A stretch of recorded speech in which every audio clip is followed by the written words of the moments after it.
In Denver, Colorado, guess what?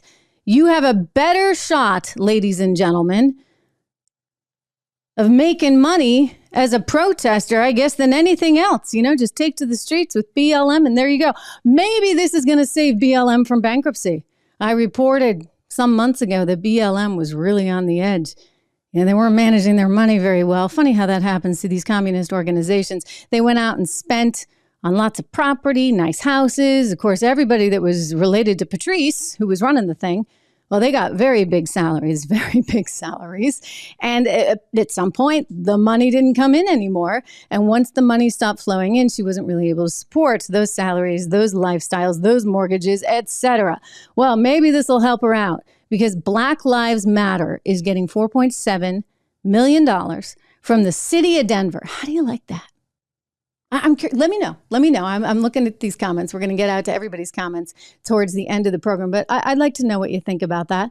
The city of Denver giving $4.7 million. And by the way, I should point out that this comes on the heels of all the other money. You're now approaching some $20 million for these protests that went on in Denver. I'm blown away by this. Because what you're actually doing is you're encouraging people to protest.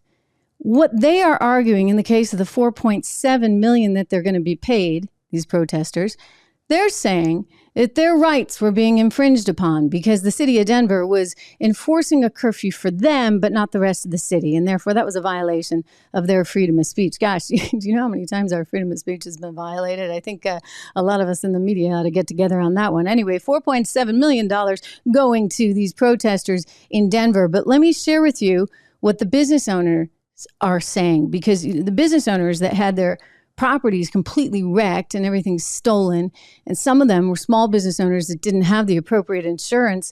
They're struggling. Here's one of them appearing on Fox. Watch. His name, I believe, is Mr. Monk. You know, it's been devastating.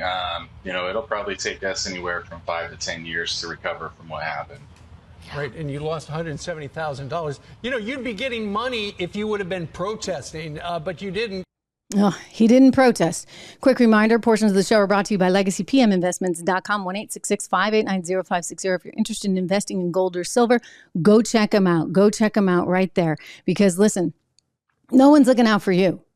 I mean, hey, if you're part of BLM, I guess you got somebody to turn to. This is part of my point. I mean, our priorities are all out of whack. So this poor business owner, he's in the hole, 170 grand. He doesn't have a way to get that money back. He said it's going to take him 10 years to pull out of that. And yet these protesters walk away with $4.7 million. There's something just inherently wrong. It's like we're totally missing everything, like encouraging, if you would, violence and looting and aggressive violent protests. I mean, let's not kid ourselves what those were. I'm not going to go back and show you all the video, but you've seen it, right? You've seen what happened.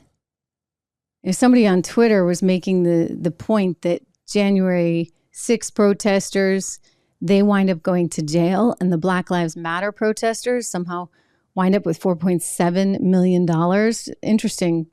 Interesting comparison there, if you would.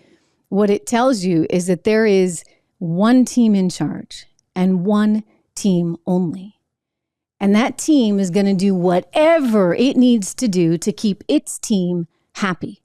Hey everyone, Trish Regan here. If you enjoyed that clip, please do me the favor of subscribing to the channel. Just hit that little subscribe button right over there. Did I do that right? Not quite, but you know where it is. Subscribe to the channel, hit the bell so that you get the alerts, and I'll see you back on the show.